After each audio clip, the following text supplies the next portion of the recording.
Great starting. I turned the camera on, and the first thing that happens is a truck goes by with his Jake brakes up. So hey, welcome back. It's been a long winter. It is 25th April, I think, 2019 for sure. And out wanting to talk about the aquaponics system. So we'll talk. I'll flip around, show you the aquaponics here in a minute, but I just want to give a quick update. Oh, rooster check. There we are. There's the chicken yard. There's more truck traffic passing illegally in a no passing zone. So yeah. So had a question from Rob Cotton. Shout out to Rob, who's been a big enthusiast about the system. Wanted to know how the system went. We wrapped up the year really well. The weather last fall got really weird. We went from nice, warm, lazy days to snow with practically no warning whatsoever. So the system we harvested the system out, but I was away. I wasn't actually here. So that got handled by Christine and Doug, and we got, gosh, it was a good number. It was 20-something trout out, and essentially they were all in excess of a pound to or half a kilo per fish. In addition to that, we got 3 to 5, call it 4 liters of stock that I was able to make a meat sauce with. So from the perspective of can it be done, does it work at all, outrageous success. We got really good results. I'm very pleased with it. Some of the fish got eaten day of harvest. Some of it got fresh frozen whole. Day of harvest was delicious. I'd never tasted trout before. It's a salmonid, of course, so it has some comparabilities, but the flavor and texture was remarkably good. The stuff we frozen, what we did was we basically came out of the tank, went straight into freezer bags, whole, not gutted, and straight into the deep freeze, and after vacuum sealing. When we served a month or so later, and what we found is that the flesh had softened slightly as a result of the freezer process, but not appreciably. It was still plenty of flavor, plenty of good texture, really yummy. Doug Clark, his preferred method of doing it is just a mixture of a little bit of flour, salt in a pan, roll it, fry it, call it done, served with potatoes and veg. Really good that way. So yeah, I'm pleased we're doing it again this year. I'm going to be contacting the local fish hatchery here in PEI. Hopefully, that's in Epidicquick. Hopefully they're going to have some trout for me. If not, well, I'll have to go back over to Nova Scotia and import some again. So let's talk about the system right now. So I'm going to spin the camera around and we'll look. So there it is, folks. Yeah, it's a mess. Obviously everything got left up, and that's not what was supposed to happen. The whole idea was this was supposed to get taken apart, so that we would be able to store the whole thing essentially in a frost-proof configuration. Because the weird weather, like I say, we went from sun to snow to a month worth of rain. It just didn't. Chris and Doug did everything they could to basically dismantle and frost-proof, but there were limits. So it's pretty ratty. It didn't really get shut down the way I wanted it to.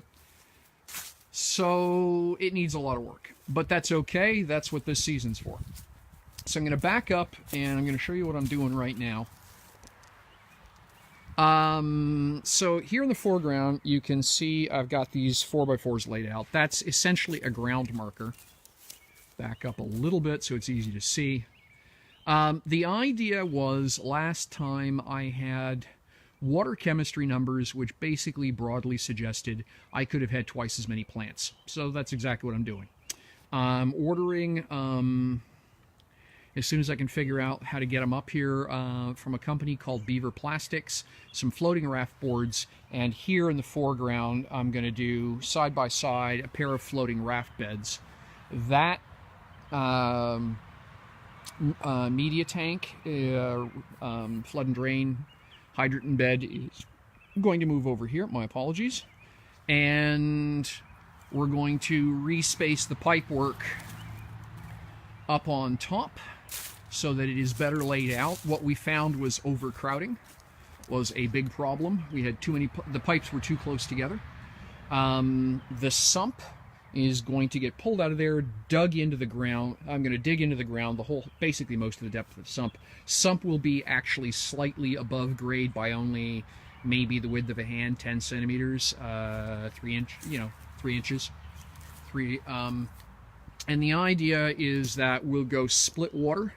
Water's going to come up. Some of the water will run the length of the hammerheads, continuous flow down into the fish tank and then run back. Some of the water is going to get pumped out of the sump into the media bed, a set of Dutch buckets. We're going to do tomatoes in Dutch buckets this year, and then that water will flow from the flood and drain here into the Dutch buckets, from the Dutch bucket system into split between the two floating raft beds, which will be hither and yon, and then that water will run back to the sump that's below grade. That's the idea. The big settling tank worked okay, but but it didn't do everything I needed. So what I'm doing this year is that tank is going to come out, go over by the downspout and become a rainwater catch that's going to be elevated above the sump. And so the idea is I'll be able to open a tap on that and pour fresh rainwater into my sump. And then what's going to happen here is I picked up some 50-gallon, 200-liter drums, and I'm going to come out of the fish tank basically down near the bottom and up at the top. I'm going to use the system from basically a layout that Rob Bob over in Australia is using. G'day, mate. Thanks so much for your videos.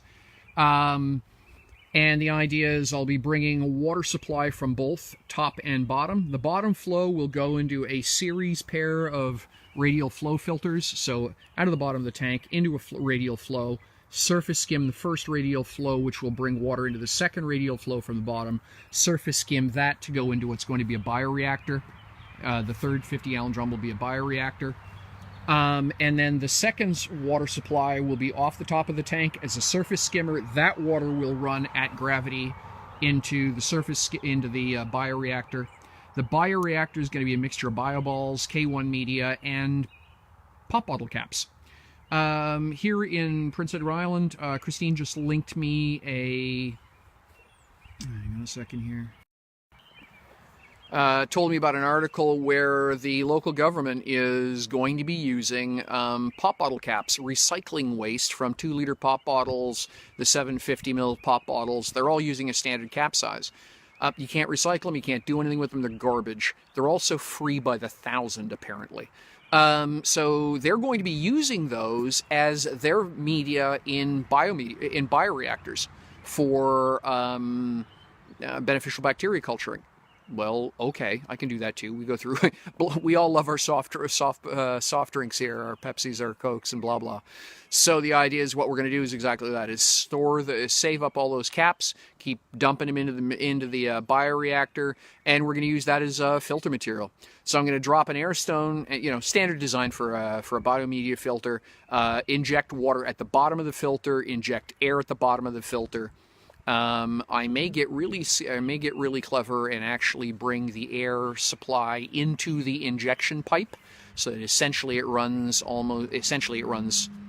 like an airlift, and then we'll surface skim off the top, probably baffled, a baffled surface skim, and then that water will then return into the sump tank for the next loop. I think that's going to work. I think that's how I'm going to do it. We'll see. Obviously enough, it's a lot of work. Go back to our tank view here. So to do all of that, what I basically have got to do is take this frame apart, take the tanks out of the way. Basically, this entire thing here needs to be disassembled. As I said, I need to dig in, I've got to dig my sump. I've got to take that big barrel out. I've got to build stands for the 50-gallon drums. I've got to do the pipe work. And then I've got to put it all back together again. So what I was just getting to over here was cleaning up the mess from last year. You can see that these are the solo cups I was using. I got hydrogen in them, but well, it's got this stuff in it, so that's not good. So just making a collection here, reclaiming solo cups. If I can get 2 years out of them, that's less waste. Same thing again here, right? Hang on a sec. Put a pair of gloves on while I'm working.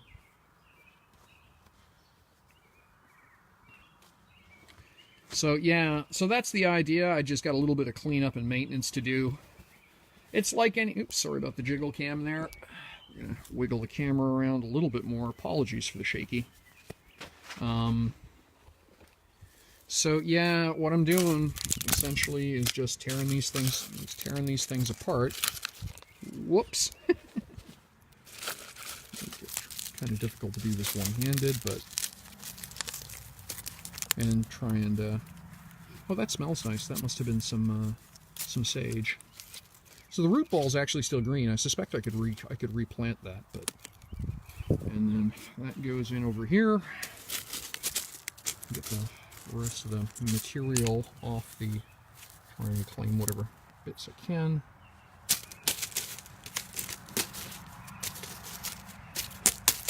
There we go. That's that one. So it goes in over there and rinse and repeat. I'm pleased to see that my Hascaps survived. Again, I was worried that these guys were going to be casualties as a result of not having been able to do the right thing. The idea had been last winter was that when we got into fall was to get these things in the ground. When I bought them, they were on sale. We had a drought on. There was no point in planting them. They're a swamp plant. They're entirely dependent on water, and a lot of it. So I just dropped them in here to keep them viable until fall. The idea had been fall would come and I would go out and plant them with the other Hascaps, and that'd give them all the late fall and into winter. And like I say, we got a week of snow followed by a month of rain followed by winter, so it just never happened. But if you look here on the end, I got buds. So they wintered in the aquaponics just fine. We've had a lot of rain. There's a lot of water in the bottom of the aquaponics. So this is actually working as a wicking bed. And if you take a look in here, you can see that this is all buds, right? So they're not starting to open yet, but I've got hopes that this one is still viable. And like I say over here, I got green shoots that are popping open, so that's fantastic. So I'm very pleased about that. I mean, I got them on sale. It wouldn't have been the end of the world if I'd lost them, but I'm just pleased at all that just being able to drop them into the aquaponics got the job done. So, oops, this one here is not going to come out one-handed, I guess.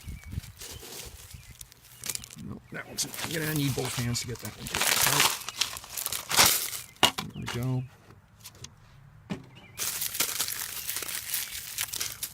So yeah, this is the not glamorous part of aquaponics, is the end season cleanup and the pre-season startup. There's a lot of organic matter mixed into this. I'm gonna need to empty this bed out into this big black bin, pull all the as much of the hydrogen as I can out. There's gravel underneath it. Pull the gravel out. The local co-op is selling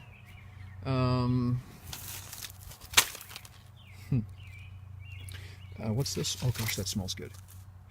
Oregano. You can still smell it. Now I'm crunching it up. You can still smell it. This is amazing. Yeah, the local co-op is selling bags of lava rock. So what I'm probably going to do is go buy a couple of $7 bags of lava rock, throw them in the bottom of this thing for as a biological reserve.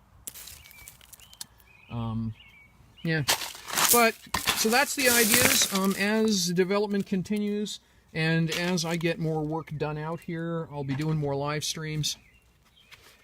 Let me flip this around. So yeah, as I do more work out here, the idea is to do regular live streams and updates the way I did last year. as well as other stuff, just talking about what we're doing around the homestead. The plan is we're going to do turkeys again this year. The turkeys that we did last year, of course, were slaughtered in the fall. That's heaps and heaps of meat. Last night I did essentially a peanut saute using the fillets, using breast fillets off the breast fillets. My apologies, got the pronunciation wrong because it does make a difference. Yeah, got and coined up the fillets, and 2 breast fillets out of a single turkey were almost 1 kilo of meat. So you know that pays well. The chicken, like I say, the meat sauce that we did from the tomatoes and stuff using the Amish paste tomatoes, and then the herbs that we grow to the garden, fantastic. Everyone really enjoyed last summer all of the fresh greens we got for salads out, so I'm going to be doing a lot more salads in this. Lessons learned from last year, as I said, the tomatoes are going into Dutch buckets. I now understand why tomatoes go in Dutch buckets. It's because the roots will choke the NFT pipes, and I mean we're talking loaves of bread heap of roots, so that's got to go into buckets. I checked in with the local with my favorite gardening supply store, that's Jewel's down the road, and they have more bags of hydrogen, so they're selling bags of hydrogen here for what the shipping is on a bag of hydrogen if I ordered out of Ontario. So obviously enough, I'm going to buy local. Big fan of buying local, support local folks. That's you know, that's how the little guys stay in business. There's lots of work to do here.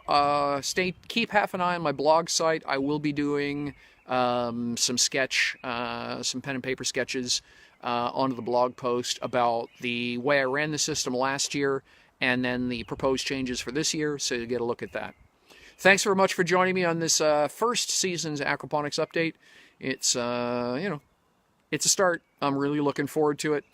Shout out to all the folks out there who are doing their own backyard systems.